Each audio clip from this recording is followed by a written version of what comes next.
Hello, আসসালামু আলাইকুম। আমার তৃতীয় ব্লগে আপনাদের সবাইকে স্বাগতম। তো আবার চলে আসছি পূর্বাচলে ফারুক মার্কেটে আসছি। ফারুক মার্কেটের খাবারগুলো আমার ভালোই লাগে, টেস্ট আছে ভালোই।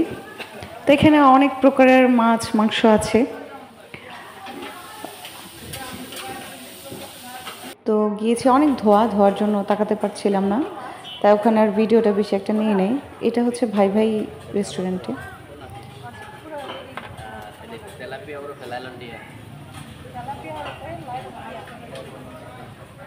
কোন জায়গা থেকে আনছেন এসব মাছ?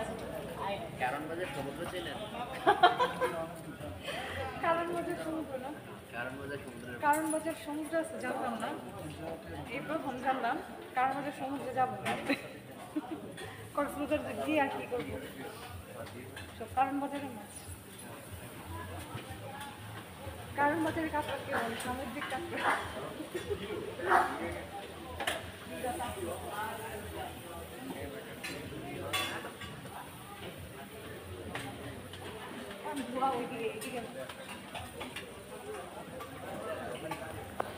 অনেক ধোয়া, স্মোকি ফ্লেভারের একটাই পাওয়ার জন্য এখানে বসে খেতে ভালোই লাগে। তা আমি যাচ্ছি ঘুরে মাছ বিক্রি করব।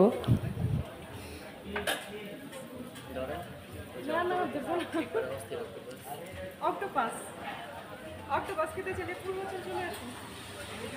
300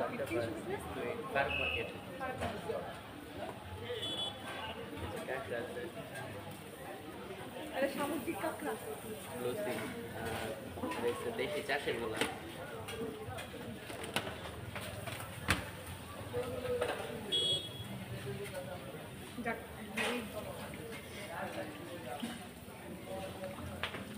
ভিতরে আমাদের বসার জায়গা লাবণী বিচের পাশে। তো আমি যাচ্ছি লাবণী বিচের পাশে, চলুন আপনাদের লাবণী বিচটা দেখাই। কাহাকে বলে লাবণী বিচ? তো যাচ্ছি আমি, বসবো, আগে লাবণী বিচটা দেখে নিই। তো সামনে একটু সৌন্দর্য আছে, যার জন্য বলে লাবণী বিচ। খটখট করে হাঁটতে হাঁটতে যাচ্ছি।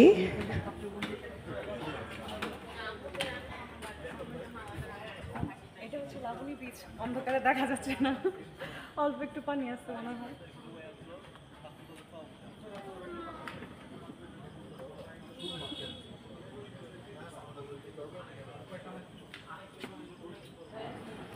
লাবণী বিচে বসে খেতে চাইলে চলে আসুন ফারুক মার্কেট। ফারুক মার্কেটের ফারুক ভাইয়ের দোকানে যাই নাই, আমরা আসছি ভাই ভাই রেস্টুরেন্টে।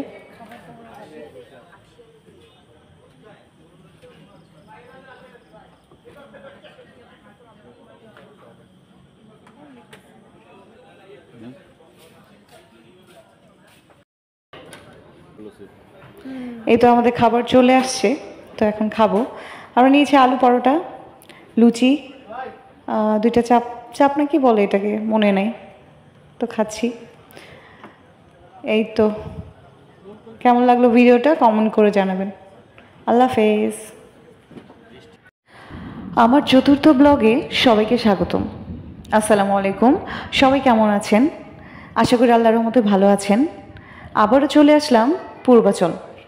তো আমার ভিডিওগুলো কেমন লাগে কমেন্ট করে জানাবেন।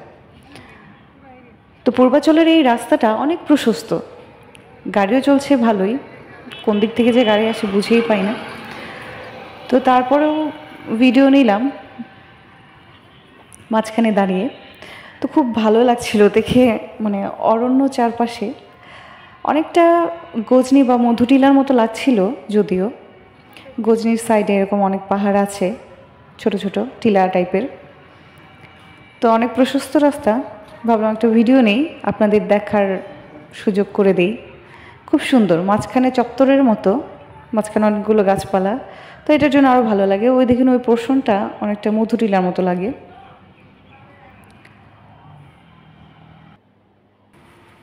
খোলা জায়গার মধ্যে ঠাডা পড়ে বেশি। তো বৃষ্টি শুরু হয়ে গিয়েছিল,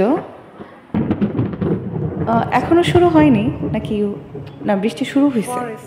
তো বৃষ্টির জন্য আটকা পড়েছিলাম এখানে, কি একটা রিসোর্টের মতো নাকি ধাবার মতো। তো বৃষ্টির জন্য গিয়ে দাঁড়ালাম ছাউনির নিচে। তো সবগুলাই বুক করা ছিল, অনেক লোকজন ছিল ভিতরে।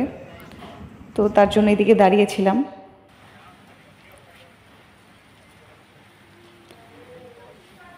মানে আমার কেমন জানি স্থিরতা নেই, ঘুরতে ভালো লাগছে, বৃষ্টি পড়ছে, বৃষ্টিতে ভিজতে মন চাচ্ছিল, কিন্তু ভেজা তো সম্ভব না, বাইরে আছি।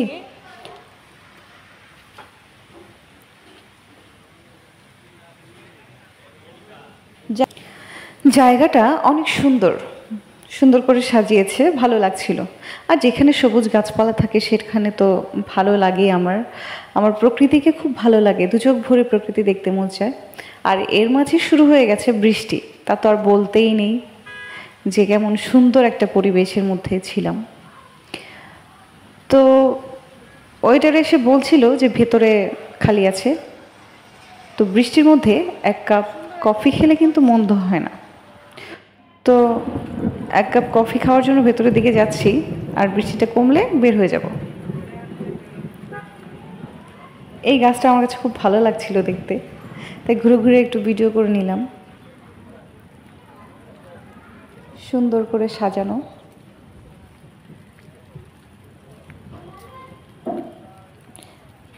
মানুষ আসে অনেক, আর তুলনামূলক দাম বেশি। তো বসে আছি ভেতরে, বৃষ্টি পড়ছে আর সাথে বাতাস, ঠান্ডা ঠান্ডা একটা আবহাওয়া, গাছ দুলতেছে। এই গাছের দোলনি দেখে আমার খুব ভালো লাগলো।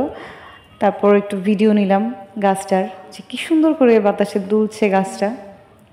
প্রকৃতির যে এই সৌন্দর্য, এটা আসলে বের না হলে বোঝা যাবে না। আপনারা প্রকৃতির সাথে মিশে যেতে চাইলে আর প্রকৃতির প্রেমে পড়তে চাইলে, প্রকৃতির সৌন্দর্য দু চোখ ভরে দেখতে চাইলে অবশ্যই বের হতে হবে। এটা যদি আমি আজকে বাসায় বসে থাকতাম তাহলে কি এই সৌন্দর্যটা আমার চোখে পড়তো, আমি উপভোগ করতে পারতাম? মোটেও না। দেখুন আকাশের সৌন্দর্যটা কি সুন্দর। যখন বৃষ্টিটা কমে একটু ঝিরে ঝিরে বৃষ্টি পড়ছিল, আকাশটা একটু পরিষ্কার হয়েছিল, চারদিকে তখন এমন একটা ঝলমলে আলো দেখা যাচ্ছিল, দু চোখটা জুড়িয়ে গেল আমার। যাই হোক, ভিডিওটা কেমন লাগলো, আমার চারপাশের পরিবেশটা কেমন লাগলো কমেন্ট করে জানাবেন। সবাই ভালো থাকবেন, আল্লাহ হাফেজ।